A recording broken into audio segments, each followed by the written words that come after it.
CM Revanth Reddy sir, నేను మీ video చూసినాను sir. మీ అమ్మనో నీ చెల్లినో నీ భార్యనో ఈ రకంగా మాట్లాడితే నువ్వు ఇంతవా నేను అడుగుతున్నా. ఉప్పు పాతరేస్తే ఇట్లాంటి సంస్కృతిని మీరు ప్రోత్సహిస్తే ఎవరిని వదలను. తోడుకలు తీస్తే అధ్యక్ష ముఖ్యమంత్రిగా చెప్తున్నా ఒక్కనొక్కని.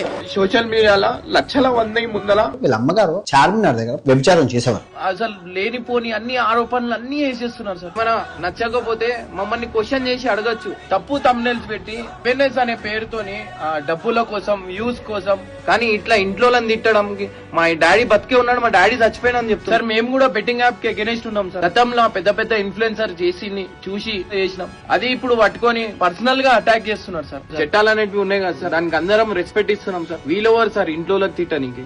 ఈయన మీద ఎన్నో ఎఫ్ఐఆర్లు ఉన్నాయి, ఎవరు ఏం చేయలేకపోతున్నారు అని చెప్పి ఇష్టం వచ్చిన మాటలు మాట్లాడుతున్నారు సార్. అదే ఆఫీసర్ మీకు ప్లీజ్ నా రిక్వెస్ట్ సార్, దీని మీద ఎమ్మటే యాక్షన్ తీసుకోర్రి. అండ్ నేను కూడా కేసు ఫైల్ చేస్తున్నాను సార్. దీనికి నా కేసు కూడా ముందుకు పోవాలన్నట్టు సపోర్ట్ చేయండి సార్.